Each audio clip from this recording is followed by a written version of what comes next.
The junior high, at seventh grade, that was really my first time of being involved with integration. My first time of playing organized sports. I went out for football, and before school even started, we had a practice, and I broke the guy's collarbone with a stiff one. Scared me to death. I thought they had locked my butt up and sent me to BIS. You don't hurt no rich white boys. They just didn't do that, and I quit. But I went to school one morning, and they were cleaning their cleats and trying to convince me to come back out. And the coach happened to be behind me, and he heard me say, I couldn't play hurt somebody, so it's part of the game. And you can't quit. If he hadn't said I couldn't quit, I never would have played any more football. But even going through the war sprint, I never could use the sixth arm again. I would drop my shoulder and hit you. As a youngster, I started throwing the newspaper, morning paper, in the 5th grade. Did that clear up until I was in the 11th grade. I can remember working at Skinner's, having to walk across the bridge, the Topeka Boulevard Bridge, from Tennessee Town to catch the truck. My first check was $10.10 for a week's work. And they paid you cowboy style. Had a barrel with a big board on it, 3 of the brothers from Skinner's. One of them sat down with the book, the other one had the money, and the other one called your name up. And he gave me a check. I said, nothing about no check. I want to get paid. He said, this is money. Wait a minute, I worked all week. I want to get paid. And I was staying with my uncle out in the country, Eddie Pat. He said, oh, well, I'll take care of that. I didn't work for you, Uncle Pat. I said, you need to pay me. They give me the check, we go to Russell Market, cash my check, and my mother come out and took my money and left me $2. I thought that was a terrible week. But I didn't have nowhere to go to spend it anyway. When I got to junior high, it was my first opportunity to really play sports. Played softball, and I never was really much of a, exercise guy. I couldn't play sports the way they play today. All we did was run. And I really played sports looking back on natural ability. I wasn't interested in all that exercise and so forth. But when I got to Topeka High, no blacks had ever played baseball, and I didn't go out for baseball. But I was playing for a black team called the Carver White American Legion, and we practiced at Topeka High. The reason we practiced at Topeka High, we could go to any other school and they would run us off just because we're colored. Get out of here. Nobody be out there at all. During that time, I also experienced the beginning of a civil rights deal. I ended up on the baseball team by the coach coming before school started, and he recognized me. I didn't know him. He asked me, was I Lester Wilson? I was reluctant to answer because white men, I don't want to really call somebody's name, but I don't want to put anybody in the bind, but it was one of my teammates named Dickie. He was not afraid about anybody, white, black, blue, anything. They said, oh, you know he ain't up there. He said, I come here and come out baseball. I said, Dickie said, ain't no Negro ever played no ball. He said, that's the reason you come out. I said, yes, sir. He said, well, why don't you come out? Well, listening to other kids, I went out, called myself getting in condition for track.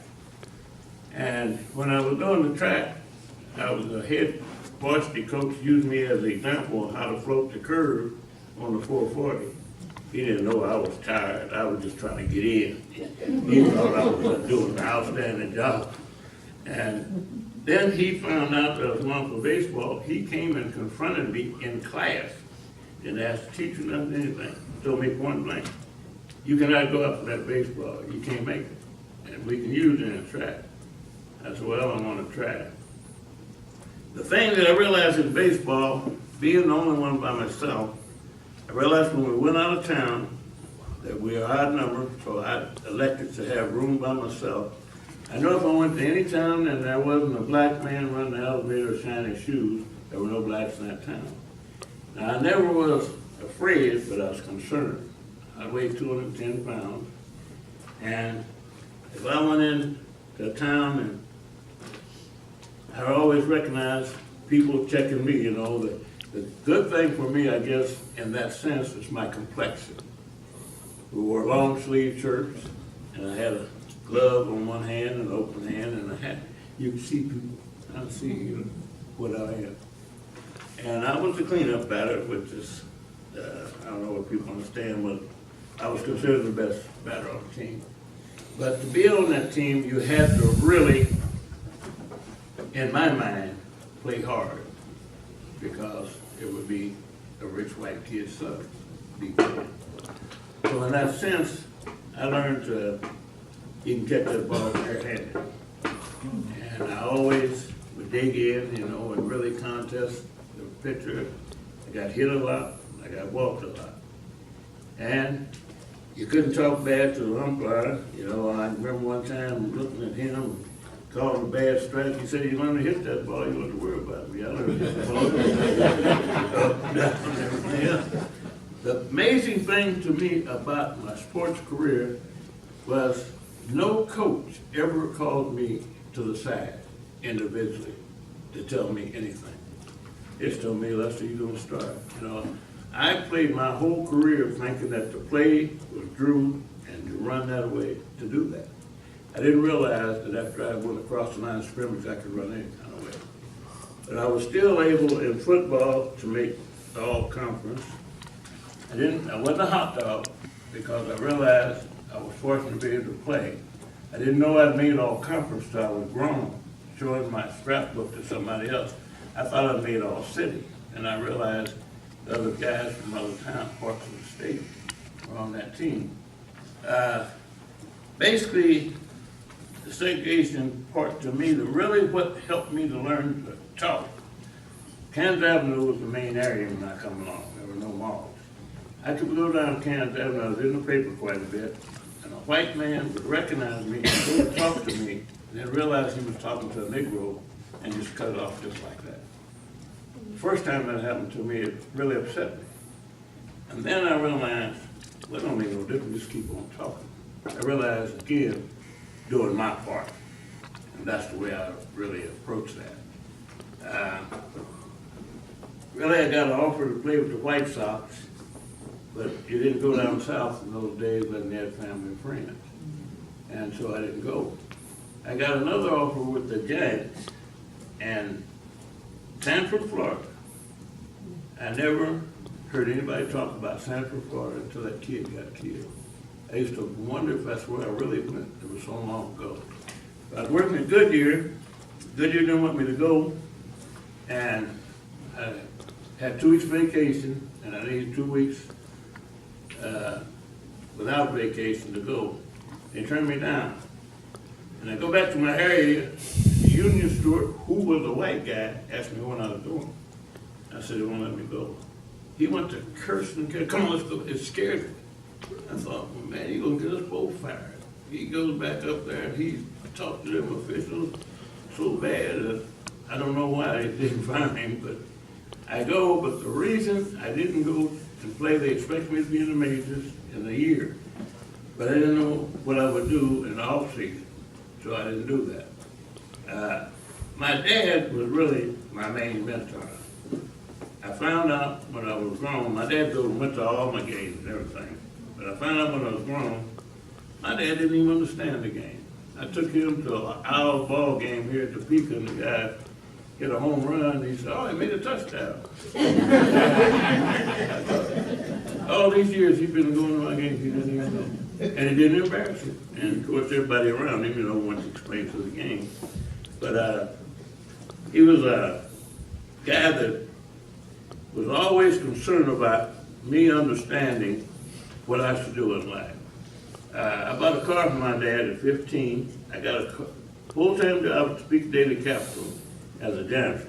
And when I come along, the average black man was a janitor. I got a job when I was 15 years old. The average black man then was making $35 a week. And that job paid $46 a week, which was a good job. I tell everybody that was a good job. And, you know, I could have retired at that job. But in the meantime, really what happened to me is they had 3 older guys that back when I was a kid, a black man had to work till he died. He didn't have no benefits. And they offered him $500. And that was like hitting the lottery. And 2 of them took it and 1 of them didn't. Well, it was a union job, and I thought if they'd give them that, they was gonna fire me. I quit that job and went to work with a lot of drugs. And not really understanding and not really having mentors, it made me make a lot of mistakes. But the other thing that really happened to me and through my family, my mother had a college degree before she married and had to do day work. Clear up until I was 15 years old. And then she got a job being a manager for a black insurance company. My dad worked at Packing House for 38 years. And when they had the flood, my dad went to work Supply Depot when they closed. My dad retired at 65 years old digging ditches. That's the thing that instilled me to recognize nothing's free and you have to go to work. And the pride that I got from my family, and one thing I have to say about the blacks in my time, rent or own, they took care of their stuff. Their stuff was neat. You don't see, there wasn't no such thing as having a ghetto. Everybody had pride and they took care of what's going on. The difference in that, I don't know if you're familiar with the parking lot of the zoo. When I was a kid, that was the swimming pool. Helen Hopter was the bathhouse. You couldn't swim out there. We used to sneak out there at night and go over the fence and swim. You couldn't, on Kansas Avenue, you go into a restaurant, there's a big old sign on the back wall. Negroes and Mexicans serving a sack only. You couldn't even lean on the counter. Nobody be in there at all. You had to get on the bus and get in the back. Sometimes the bus would even pull up, make you get on the back, go pay your money and go back to the back. I think probably one of my most upsetting times in my life, and I'm gonna cut this off, I know y'all ain't good all day. I come along, I didn't have no allowance. But when I went to Boswell, I heard these white kids talking about allowances. So I come home and confront my dad. Dad, I always had enough sense to ask if I was doing all right. I've been doing, yeah, boy, you've been doing good. I said, well, Daddy, what about allowance? He didn't hesitate. He said, you get allowance every time you put your foot under my table. It hadn't registered to me. And before I could get that registered, he said, when you sleep in my bed. And I thought, well, that's my bed, and down. I ain't bought nothing. I took care of that allowance thing. Also, when I bought the car, I didn't really intend to buy the car, but I'm working, you know, and I guess I can pay for it. My dad had bought another car and had his car that he had on the backyard on the grass. I'm concerned about that car being on that grass. I know that ain't where it's supposed to be, but you didn't get in adult's business. I don't know how to confront him. So we're out there one day working in the flower garden. Oh, and by the way, as a boy, I was the only boy, I had to do ironing, I had to do washing, I had to sew, I had chores. It wasn't no just come in and sit down and you can lay down. You had to do some work. But in the meantime, I asked him, I said, Dad, how come you bought this car? And kept this other car. He said, well, I got a good deal with this other car. And he didn't give me what I want for this car. And he said, do you want that car? Well, I didn't even get a chance to ask. I ain't had a bicycle too long. He said, tell you $150. That's a lot of money. $150 before I could get that calculated. He said $25 a month. Now I wasn't talking about it to myself. Man, he lost his mind. And then he told me I'd be on restriction. I wasn't home by 9 o'clock. I'd get restricted for a week. Man, go to sleep in church. You're going to get restricted for a week. And well, I didn't even know, you know, that you could stand up, stay awake. And church was boring to me. Them old sisters talking about God, you know, they didn't have no kind of harmony to me, you know. But in the meantime, I did buy that car. but I was still getting whipping. And I decided, well, now I'm getting whipping and I'm working full time and I'm still going to school. There ought to be some negotiation to this. And my dad was a real jolly guy. I can remember coming in, I had 3 sisters and mother, we all sitting in the front room. And that's back when TV was still black and white. And when my dad come in, I said, Dad, can I talk to you? Yeah, boy, we want to talk about it. And I said, can we go outside? And he said, well, yeah. Then I realized later, I just was staying in the house. I'm right by the window. We didn't have no air conditioning. But I said, I tried to use a big word on my Dad's been doing okay? Yeah, boy, you've been doing good. I said, well, Dad has been handling things responsibly. Yeah, you've been doing all right. I said, well, Dad, if I make a mistake, you don't have to give me no whipping. He said, is that right, boy? He gave me a whipping for telling me what to do. That's when I decided to let him alone. All right, I got one more thing I want to read to you before I end here. Consider the changes that I have witnessed. These are things that I witnessed, and this is for people that were born before 1940. We were born before television, before polio shots, frozen food, Xerox, plastic, contact lenses, freebies, and the pill. We were before radar, credit card, split atoms, laser beams, and ballpoint pens. Before pantyhose, dishwasher, clothes dryer, electric blanket, air conditioner, drip dry clothes, and before man walked on the moon. We got married first and then lived together. How quaint can you be? In our time, closets were for clothes, not for coming out of. Bunnies were small rabbits, and rabbits were not Volkswagen. Designer jeans were scheming girls named Jean or Jeannie. And having a meaningful relationship meant getting along well with our cousins. We thought fast food was what you ate during Lent, and outer space was the back of the movie theater. We were before household husbands, gay rights, computer dating, dual carriers, and commuter marriage. We were before day care centers, group therapy, and nursing homes. We never heard of FM radio, tape decks, electric typewriter, artificial hearts, word processors, yogurt, and guys wearing earrings. For us, time sharing meant togetherness, not computers or condominiums. A chip meant a piece of wood, hardware meant hardware, and software wasn't even a word. In 1940, made in Japan meant junk, and the term making out referred to how you did on your exam. Pizza, McDonald's, and instant coffee were unheard of. We hit the scene when there were 5 and 10 cent stores where you bought things for 5 and 10 cents.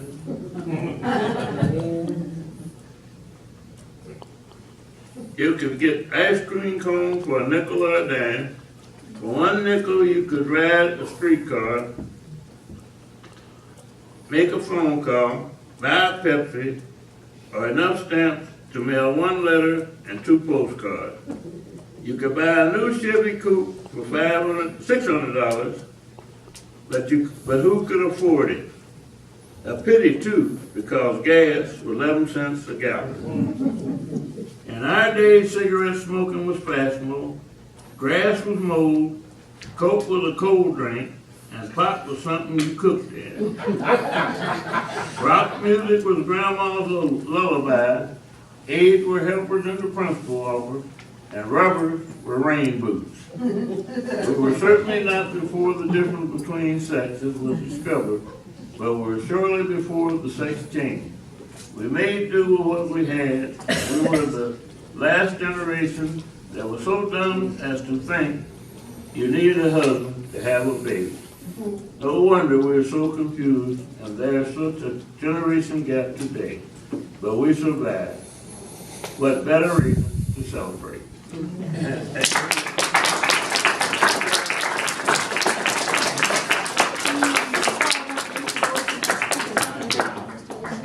is why I wanted him to speak, because Ferrante and I went there one day after I got off the work to pick Ferrante up, and we did not want to leave. It was so great. So, Mr. Wilson, thank you. I thank each of the honorees for taking the time out and letting our youth photographers feature you in our Eyes of Wisdom. I want to make sure that I recognize our parents here, because I do not take lightly you lending your kids to me for this program. Ms. Willie Mae asked me when I was sitting next to her, was this program part of the school, was this part of the school program? And I said, no. I said, and I asked the question, do you think it should be? And she said, yes. And so I would like to see more kids involved in this program. I would like to see this program expand a lot more. I do work full-time as a veterans representative, like my counterpart, Mr. Dollar here. I came along years later, and I remember Snow's talking about that in his presentation. But I want all the parents to stand up right now so we can recognize you and give you a hand. Okay?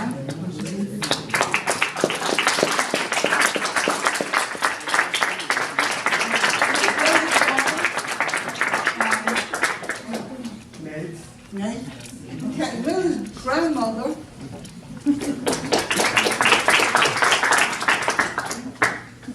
All of Lily's grandmother. Yes. Okay, Verante's mom is Valerie, who's my sister. Ariana's mom is Latrice. Joaquin's mom is Crystal. And Crystal, hey, you're so precious because you listened to me call your son Juan for so long. She came back one day, she said, why should she call you Juan? And I had to tell her, that's what he told me to call him, Juan. Well, thank you. And then, of course, we have Michelle, who is Zenobia and Zion's aunt and Zenobia's mom. And I also want to recognize, for those who came in a little later, our persons, the group that was responsible for the funding for this project, the Women's Fund, and we have Linda, Jeffrey, and Leah, Gabriel, Marshall. And as I said, this is doing this type of work. I went to Bible study this morning, and I have one of my Bible study partners here with us today. And he knows I was running, trying to get this together, and all of a sudden I remember, and Ms. Linda, I know you're probably looking at me and say, where's those cameras we paid for? And I'm sitting there and I'm saying, wow. So I just managed to get over here in time, but I tell you what, this is our first time doing this. I know next year's going to be even better. We have other people that are interested in our program. In the back, we have Henry McClure, who has been looking at our program. He's been photographing and looking at to that next level, Ms. Willie Mae. And then we have Wendell DeClerc, who contacted me on behalf of Henry about helping me out with this program and even getting the kids involved in some of the things that he does too. So I see us taking this to a bigger level and doing more in the community. So if you know kids that are interested in photography or just want to know something about photography, hey, send them my way.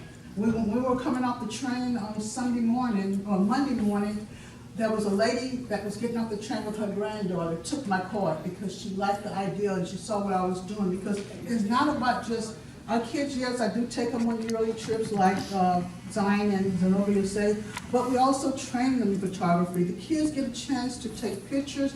Last year they were at the Kansas Senior Olympics. They're going to go back again this year to take pictures. We're going to be doing the 4K run in a couple more weeks. So there's a lot of different opportunities for the kids to get exposed to our community through photography. So once again, I thank everybody for coming. I thank you for supporting the Heavenly Visions Foundation Youth Photography Program. And I thank all of our individuals who allowed us to come into your homes and for our kids to photograph you.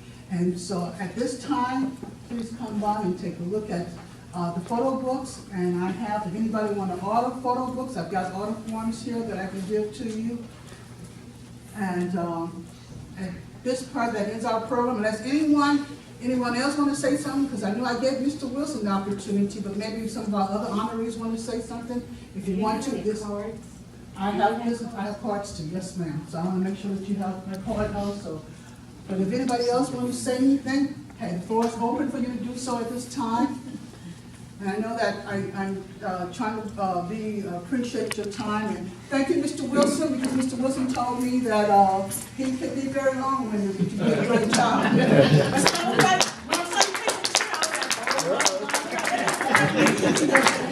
So thank you so much. So is there anybody else that want to say anything? If not, then I think I will. Ms. Pauline, thank you. All right, 2 minutes.